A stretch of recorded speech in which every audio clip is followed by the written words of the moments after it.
प्रधानमंत्री नरेंद्र मोदी और जापान के प्रधानमंत्री फूमियो किशिदा के बीच हिरोशिमा में हुई द्विपक्षीय वार्ता। दोनों नेताओं के बीच तमाम अहम मुद्दों पर चर्चा। प्रधानमंत्री नरेंद्र मोदी ने G7 बैठक में आमंत्रित करने के लिए जापान के प्रधानमंत्री का जताया आभार। प्रधानमंत्री ने दक्षिण कोरिया के राष्ट्रपति और वियतनाम के प्रधानमंत्री के साथ की द्विपक्षीय वार्ताएं।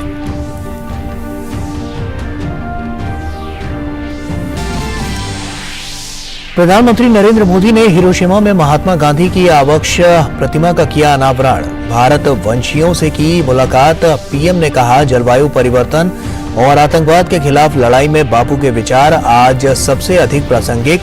पीएम जापान में G7 के साथ ही क्वाड की बैठक में लेंगे हिस्सा।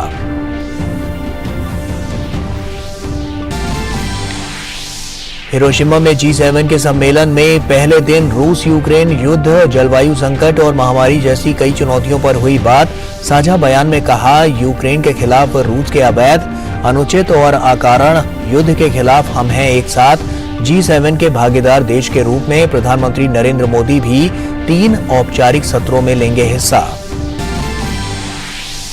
उपराष्ट्रपति जगदीप धनखड़ आज चंडीगढ़ के दौरे पर रहेंगे। पंजाब विश्वविद्यालय के 70वें दीक्षांत समारोह में मुख्य अतिथि के तौर पर होंगे शामिल।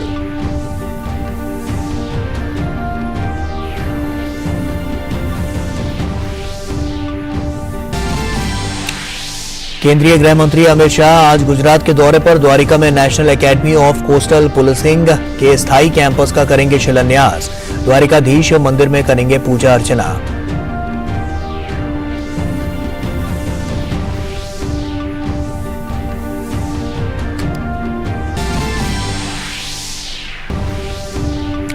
और कर्नाटक में वरिष्ठ नेता सिद्धारमैया आज दूसरी बार संभालेंगे मुख्यमंत्री पद की कमान।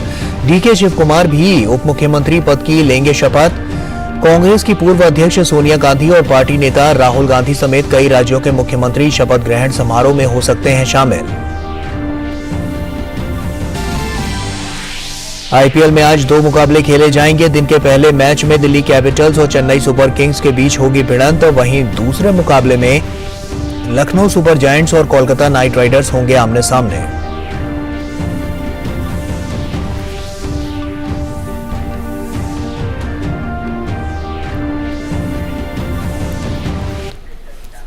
नमस्कार, आप देख रहे हैं डीडी न्यूज। आपके साथ मैं हूं गौरव श्रीवास्तव। प्रधानमंत्री नरेंद्र मोदी ने जापान के प्रधानमंत्री फूमियो किशिदा से हिरोशिमा में मुलाकात की। दोनों नेताओं ने भारत जापान मैत्री को प्रगाढ़ करने के उपायों, व्यापार, अर्थव्यवस्था और संस्कृति पर चर्चा की।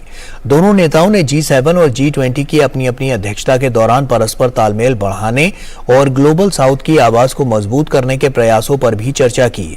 उन्होंने समसामयिक क्षेत्रीय घटनाक्रम और हिंद प्रशांत में सहयोग बढ़ाने पर विमर्श किया। दोनों नेताओं ने आपसी सामरिक और वैश्विक साझेदारी को अधिक मजबूत बनाने पर चर्चा की। वार्ता में शिक्षा, कौशल विकास, पर्यटन, पर्यावरण अनुकूल जीवन शैली, ग्रीन हाइड्रोजन, उच्च प्रौद्योगिकी, सेमीकंडक्टर, डिजिटल सार्वजनिक ढांचे, आतंकवाद से मुकाबले और संयुक्त राष्ट्र सुरक्षा परिषद में सुधार के मुद्दे शामिल थे।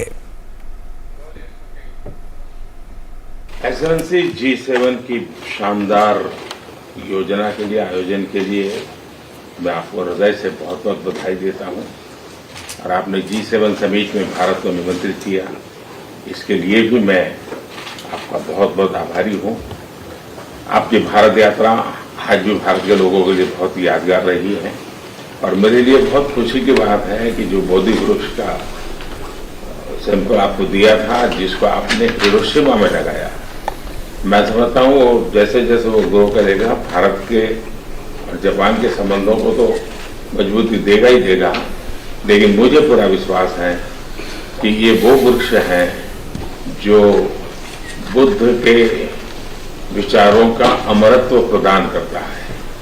और ऐसी पवित्र वस्तु को हिरोशिमा में और आपके होम टाउन में इतने गौरव से लगाना, जब भी ये भारतीय नागरिकों को ये जानकारी मिलेगी, उनके लिए वो बहुत खुशी की बात होगी।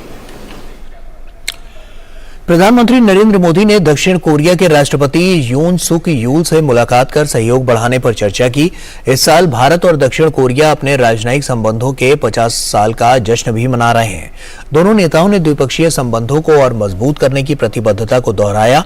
दोनों नेताओं ने व्यापार और निवेश, उच्च प्रौद्योगिकी, आईटी हार्डवेयर निर्माण, रक्षा, सेमीकंडक्टर और संस्कृति के क्षेत्रों में सहयोग बढ़ाने पर सहमति व्यक्त की। मुलाकात के दौरान भारत की G20 अध्यक्षता और दक्षिण कोरिया की हिंद प्रशांत रणनीति पर भी चर्चा की गई।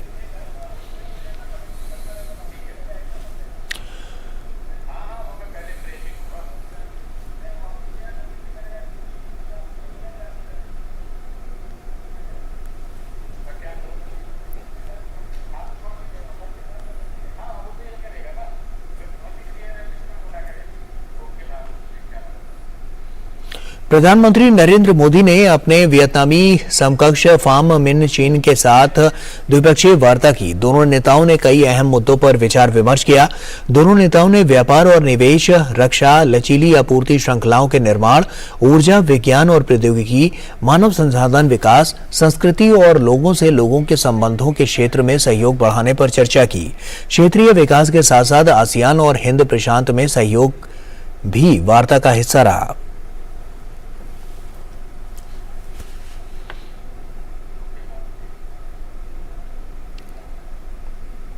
प्रधानमंत्री नरेंद्र मोदी ने जापान के हिरोशिमा में महात्मा गांधी की प्रतिमा का अनावरण किया। ये प्रतिमा भारत द्वारा हिरोशिमा शहर को दोस्ती और सद्भावना के प्रतीक के रूप में उपहार में दी गई है। 42 इंच लंबी इस कांस्य प्रतिमा को पद्म भूषण पुरस्कार से सम्मानित राम वंजी सुतार ने तैयार किया है। ये प्रतिमा हिरोशिमा के ए बॉम्ब डोम स्मारक के पास स्थित है। इस जगह को देखने के लिए प्रतिदिन हजारों लोग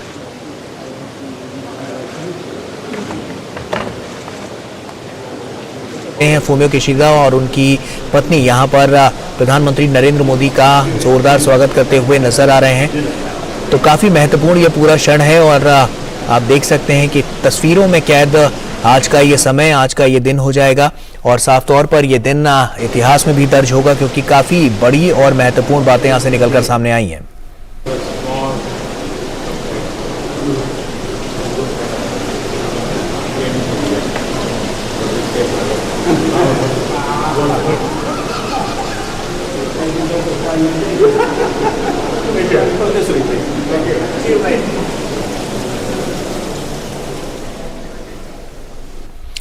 तो देखा आपने, हिरोशिमा से हम ये सीधी तस्वीरें आपके साथ साझा कर रहे थे और आपको बता दें कि प्रधानमंत्री नरेंद्र मोदी जापान के दौरे पर हैं। काफी महत्वपूर्ण है क्योंकि G7 की बैठक तो है ही, उससे इतर जो लगातार जो चुनौतियां हैं वैश्विक स्तर पर, उस पर किस तरह से पार पाना है, इसको लेकर प्रधानमंत्री लगातार बातचीत करते हुए नजर आ रहे हैं।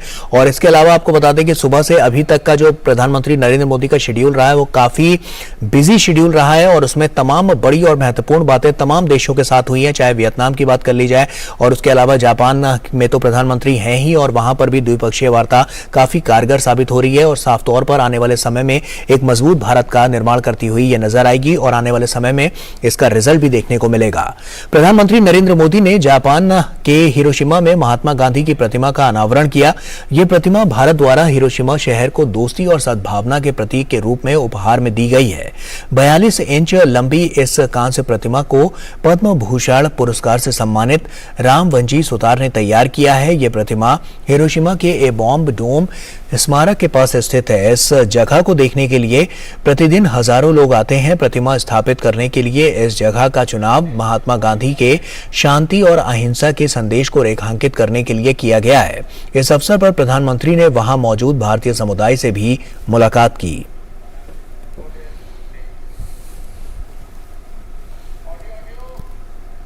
श्रद्धांजलि देता हूं।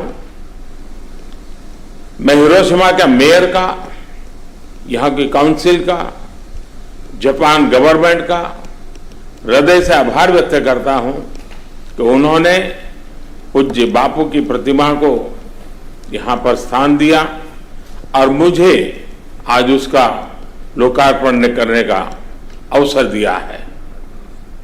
हम सब पूज्य बापू के आदर्शों को जानने का, जीने का और जगत के कल्याण के रास्ते पर चलने का प्रयास करें, यही उनको सच्ची श्रद्धांजलि होगी। प्रधानमंत्री मोदी ने कहा कि आज दुनिया आतंक और जलवायु परिवर्तन जैसी चुनौतियों से लड़ रही है। प्रधानमंत्री ने कहा कि महात्मा गांधी के जीवन मूल्य इस लड़ाई में मानवता का मार्गदर्शन कर सकते हैं। आज विश्व क्लाइमेट और आतंकवाद की लड़ाई से जूझ रहा है। पूज्य बापू के आदर्श उसे जीतने का उत्तम से उत्तम मार्ग है। उनकी जीवन शैली प्रकृति के प्रति सम्मान, समन्वय और समर्पण का उत्तम उदाहरण रही है। उसी प्रकार से बुद्ध और गांधी की धरती, जिसने विश्व को शांति का संदेश दिया, हिरोशिमा की धरती पर पूज्य बापू की प्रतिमा अहिंसा के, करुणा के उन विचारों को आगे ले जाने में बहुत बड़ी प्रेरणा बनेंगे। प्रधानमंत्री नरेंद्र मोदी ने हिरोशिमा में प्रसिद्ध जापानी लेखक, हिंदी और पंजाबी भाषाविद पद्मश्री डॉक्टर तोमियो मिज़ुकामी के साथ बातचीत की। प्रधानमंत्री ने जापान में भारतीय साहित्य को बढ़ावा देने और दोनों देशों को करीब लाने में योगदान के लिए डॉक्टर मिज़ुकामी की सराहना की। इस अवसर पर प्रोफेसर मिज़ुकामी ने प्रधानमंत्री मोदी को ज्वालामुखी पुस्तक की प्रति भेंट की। 40 साल पहले 1980 के दशक में अपने पैसे से सब जापानियों का लिखा हुआ जो हिंदी की पत्रिका निकाला था। तो अभी तो पुराना हो गया, और तो प्रिंट हो गया, तो इसका 6 खंड तक निकलता था, उसके बंद हो गया, अब उपलब्ध नहीं है।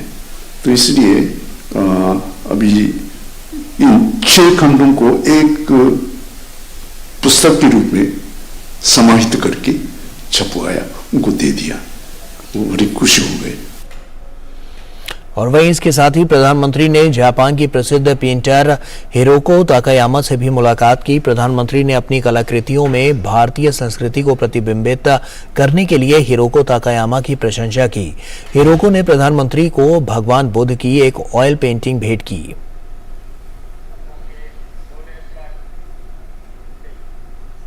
First of all, PM Modi told me that the painting is very beautiful and he's very happy to accept the painting. So it was 42 years ago that I first visited India, and since then, that time I was very impressed by the people's spirit who's living on the Indian soil.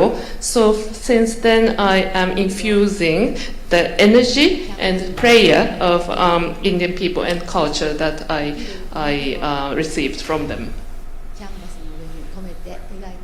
और दिल्ली में अधिकारियों के transfer posting पर लाए गए अध्यादेश का भाजपा ने स्वागत किया है। दिल्ली प्रदेश अध्यक्ष वीरेंद्र सचदेवा ने कहा कि दिल्ली की गरिमा के लिए और जनता के हितों की रक्षा के लिए यह अध्यादेश जरूरी था। कल जो ऑर्डिनेंस आया है, भारतीय जनता पार्टी उसका स्वागत करती है।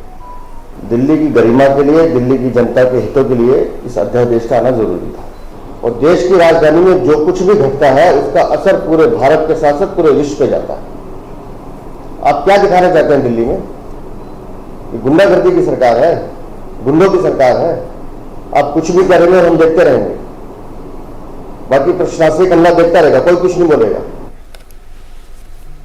भाजपा प्रदेश अध्यक्ष ने केजरीवाल पर संवैधानिक व्यवस्था को ध्वस्त करने का आरोप भी लगाया। लगभग 10 से 12 दिन पहले दिल्ली में चलने वाले बड़े बड़े मीडिया हाउसेस,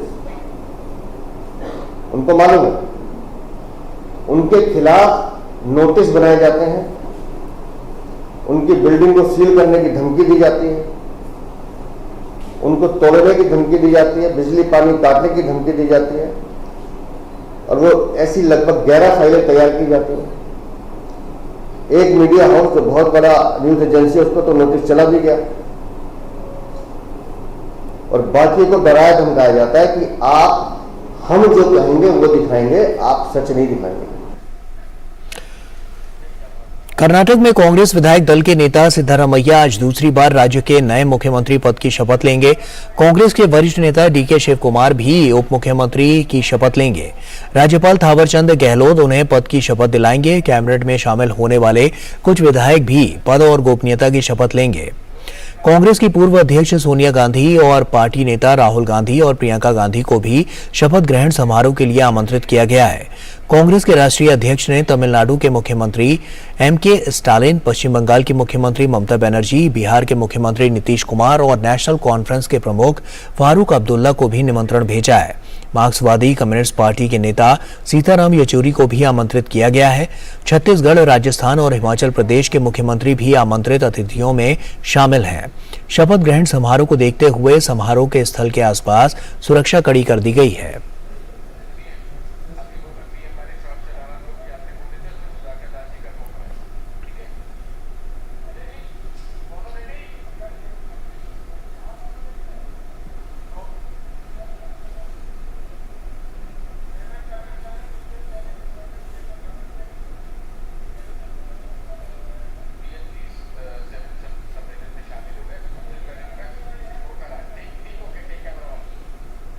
और आइए एक बार फिर से हिरोशिमा का रुख करते हैं और आपको तस्वीरें दिखाते हैं। आपको बता दें कि G7 सम्मेलन में प्रधानमंत्री नरेंद्र मोदी शामिल हो चुके हैं और ये अब से कुछ देर पहले की तस्वीर है। और ये तस्वीर आप देखिए यहाँ पर किस तरह से प्रधानमंत्री फुमियो किशिदा के साथ मिलते हुए और साथ ही साथ उनकी पत्नी से भी उन्होंने शिष्टाचार भेंट की और साथ ही साथ एक तस्वीर भी यहाँ पर खिंचवाई जो कहीं ना कहीं यादगार लम्हे के तौर पर अब आगे याद की जाएगी।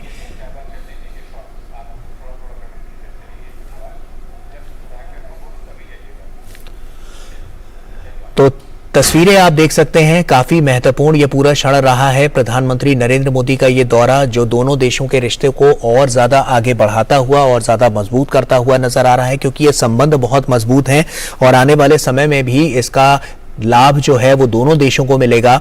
ऐसे में वैश्विक चुनौतियों से निपटने के लिए किस तरह के यहाँ पर कदम उठाए जा सकते हैं उसको लेकर ये पूरी बैठक काफी महत्वपूर्ण है। और ये जो क्षण जो तस्वीरों में कैद हुआ है वो एक यादगार लम्हा है जब प्रधानमंत्री नरेंद्र मोदी यहाँ पर पहुंचे और प्रधानमंत्री फुमियो किशिदा के साथ जब मुलाकात उन्होंने की और उनकी पत्नी के साथ ये तस्वीरें भी यहाँ पर खिंचवाई तो एक यादगार क्षण बन गया। और साफ तौर पर क्योंकि काफी महत्वपूर्ण ये पूरा दौरा प्रधानमंत्री का दोनों देशों के हितों को देखते हुए और साफ तौर पर G7 के जो देश हैं उनके हितों को देखते हुए, क्योंकि भारत से जो मित्रता है वो पहले से ज्यादा और ज्यादा बढ़ती हुई नजर आ रही है और ज्यादा गंभीर जो सारे रिश्ते हैं वो होते हुए नजर आ रहे हैं और ज्यादा मजबूत होते हुए नजर आ रहे हैं। तो ऐसे में आने वाले समय में एक बात तो साफ है कि जो तमाम देश हैं वो मिलकर वो वैश्विक चुनौतियां उनका सामना करेंगे। और सुधाकर हमारे साथ हमारे सहयोगी जुड़ रहे हैं। सुधाकर, ये जो क्षण है वो काफी महत्वपूर्ण है और ये तस्वीर क्या कहती है और साफ तौर पर जो रिश्ता है भारत और जापान के बीच वो और कितना मजबूत नजर आता है? निश्चित तौर पर गौरव, देखिए ये दूसरी मुलाकात है बीते कुछ घंटों में प्रधानमंत्री मोदी जी।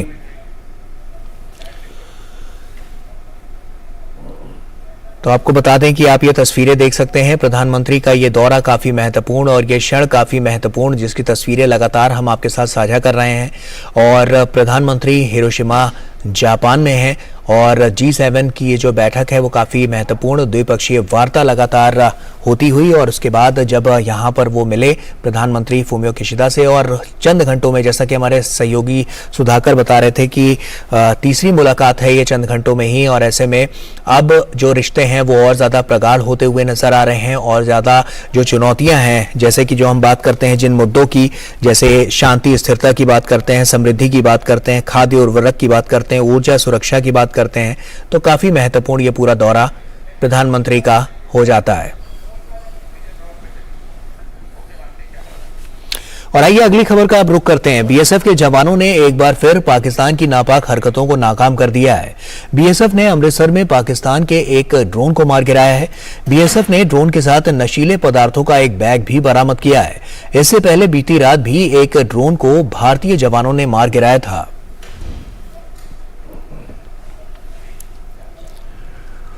और उत्तराखंड स्थित प्रसिद्ध सिख तीर्थ श्री हेमकुंड साहिब के कपाट आज से श्रद्धालुओं के लिए खुल गए हैं। कल सुबह गोविंद घाट गुरुद्वारे में गुरुवाणी अरदास, सुखमनी पाठ, शब्द कीर्तन किया गया।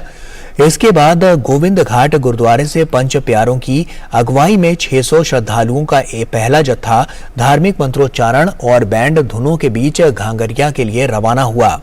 सिखों के पवित्र ग्रंथ गुरु ग्रंथ साहिब को पंच प्यारों की अगुवाई में एक जुलूस के रूप में हेमकुंड साहिब लाया जाएगा।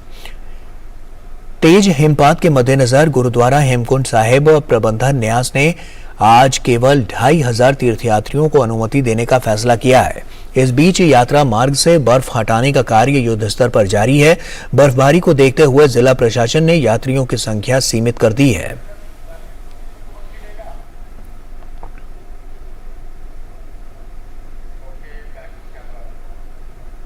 और आज विश्व मधुमक्खी दिवस है। इस अवसर पर कृषि और किसान कल्याण मंत्री नरेंद्र सिंह तोमर आज मध्य प्रदेश के बालाघाट में एक राष्ट्रीय कार्यक्रम में शामिल होंगे। कार्यक्रम में 1000 से अधिक किसान, मधुमक्खी पालक, शहद प्रसंस्करणकर्ता, उद्यमी और शहद उत्पादन से जुड़े अन्य लोग हिस्सा ले रहे हैं। कार्यक्रम में कई प्रकार की शहद और मधुमक्खी पालन क्षेत्र से जुड़े उत्पादों को प्रदर्शित किया जाएगा।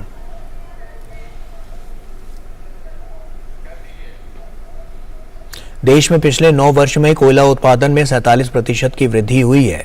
पिछले 9 वर्षों में ही 45.37% की बढ़ोतरी के साथ 87,77,40,000 टन कोयला आपूर्ति हुई। वित्त वर्ष 2023 में 89,30,80,000 टन कोयला उत्पादन हुआ, जो देश के इतिहास में सबसे अधिक है। कोयला मंत्रालय द्वारा 2023 से 24 के लिए हाल ही में अंतिम रूप दी गई कार्य योजना के अनुसार वित्तीय वर्ष 2023 से 24 में कुल उत्पादन दक्षता, स्थिरता और नई तकनीकों को अपनाकर 1012 मिलियन टन कोयला उत्पादन का लक्ष्य है। वहीं वित्त वर्ष 2030 तक 140 मिलियन टन कोकिंग कोल उत्पादन पर फोकस है। भारतीय रेलवे यात्रियों की सुविधा के लिए गर्मी के मौसम में 380 विशेष ट्रेनें चला रहा है। इन रेल लाइनों से जुड़े गंतव्य पटना सिकंदराबाद, पटना यशवंतपुर, बरौनी मुजफ्फरपुर, दिल्ली पटना, नई दिल्ली कटरा, चंडीगढ़ गोरखपुर, आनंद विहार पटना, विशाखापत्तनम पुरी हावड़ा, मुंबई पटना और मुंबई गोरखपुर है। इन 380 विशेष रेलगाड़ियों में 25,000 से अधिक सामान्य कोच और 55,000 से अधिक स्लीपर कोच हैं।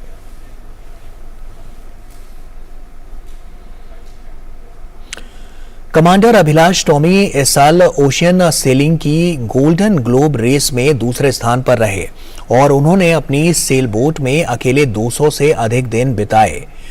उनके भारत लौटने के बाद हमारी संवाददाता नंदिता डागर ने उनसे बात की। बॉलीवुड म्यूजिक कंपोजर साजिद ने भी एक गीत तैयार किया है जो इस ऐतिहासिक दौड़ की बात करता है।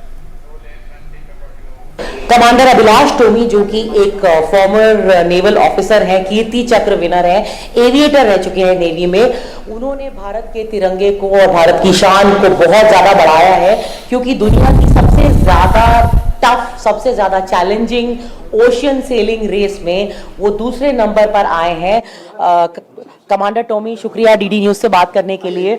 ये जो रेस है, क्योंकि इसमें आप ज्यादा मॉडर्न इंस्ट्रूमेंट्स यूज नहीं कर सकते, जीपीएस वगैरह, सितारों की कॉन्स्टलेशंस और सेक्सटेंट की वजह से जो शायद 17वीं 18वीं सदी में यूज होते थे, उनको आपने यूज किया। तो इसके अलावा और क्या क्या चैलेंजेस आए आपकी इस सेलिंग रेस में? बोट को काफ़ी डैमेज हुआ था इस रेस में, तो वो सब रिपेयर करके मुझको वापस आना पड़ा। केप हॉर्न के पास सेल्फ स्टीयरिंग टूट गया था एंड उधर एक जुगाड़ रिपेयर करके मैं बोट को वापस लेके आया हूँ। इसके अलावा रेस स्टार्ट करने से पहले मेरा जो बोट है बायनत, उसका एक कोलिशन हुआ एक शिप के साथ और उसको रिपेयर करने में काफ़ी पैसा और वक्त लग गया। कमांडर टॉमी, जब आपने 2018 में जब आपका एक बड़ा ही सेटबैक लगा था, क्योंकि आप स्ट्रैंडेड हो गए थे वेस्टर्न ऑस्ट्रेलियन कोस्ट पर, सदर्न इंडियन ओशन में, बड़ा एफर्ट हुआ था आपको रेस्क्यू करने का, आप बेड रिडन भी रहे, प्रधानमंत्री मोदी ने आपसे फ़ोन पर बातचीत की, आपका मोराल भी बढ़ा होगा। उसके बाद मन की बात में आप एक बड़ी ही इंस्पायरिंग स्टोरी पेश हुए। वो सेटबैक के बाद जब एक बैक में टाइटेनियम का इंसर्ट हो जाए, उसके बाद ये चैलेंज लेना, उसको कभी मन में ऐसा आया कि नहीं एक सेटबैक हो चुका है दोबारा ना करूं?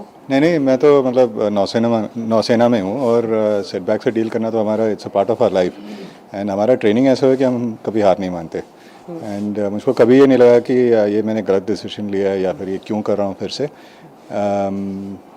तो हाँ, मतलब अगर फिर से ऐसा मेरे साथ हो तो मैं यही करूँगा, दोबारा यही करूँगा। साजिद जी बॉलीवुड में तो कंपोज करते रहते हैं हीरोज के ऊपर, ये एक असली लाइफ के हीरो हैं, इनके ऊपर कंपोज करना कैसा लगता? 200-250 दिन कोई समंदर में अकेला एक छोटी सी कश्ती में पूरे वर्ल्ड का चक्कर काटे। आई मीन तो इट इज़ समथिंग जिसने मेरी रात की नींद उड़ा दी है। एंड सुबह 4 बजे आई फेल्ट मेरी आंखें बंद थी और अभिलाष टॉमी का चेहरा मेरे सामने था and I could the first thing came into my mind, this सारे जहां से अच्छा हिंदुस्तान हमारा। इन्होंने हमारा जब तिरंगा हिलाया, जब मैंने वो शॉट देखा तो I really felt touched and I thought के I should do something for him.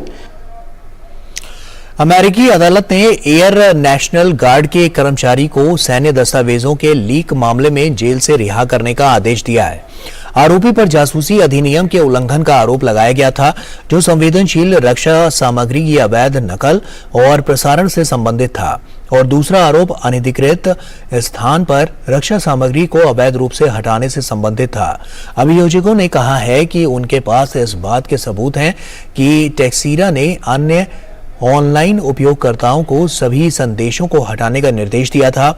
टेक्सीरा पर आरोप लगने के बाद अमेरिकी रक्षा मंत्री लॉयड ऑस्टिन ने इस तरह के मामलों पर कड़ी कार्रवाई का निर्देश दिया था। आईपीएल की बात करें तो आईपीएल में आज 2 मुकाबले खेले जाएंगे। दिन का पहला मैच दिल्ली कैपिटल्स और चेन्नई सुपर किंग्स के बीच अरुण जेटली स्टेडियम में होगा। चेन्नई को प्लेऑफ में जगह पूरी तरह से पक्की करने के लिए अपने आखिरी लीग मुकाबले में जीत हासिल करना जरूरी है। वहीं दिल्ली की कोशिश सीजन का अंत जीत के साथ करने की होगी। दिल्ली की टीम प्लेऑफ की दौड़ से पहले ही बाहर हो गई है। दिल्ली को इस सीजन में अब तक खेले गए 13 मैचों में केवल 5 में जीत और 8 में हार मिली है। 10 टीमों के पॉइंट्स टेबल में टीम 9वें स्थान पर है। चेन्नई को इस सीजन में अब तक खेले गए 13 मैचों में से 7 में जीत और 5 में हार मिली है। चेन्नई का एक मैच बारिश के कारण रद्द हुआ था। टीम के पास अभी 15 अंक हैं। वहीं दिन का दूसरा मुकाबला लखनऊ सुपर जायंट्स और कोलकाता नाइट राइडर्स के बीच ईडन गार्डन में खेला जाएगा।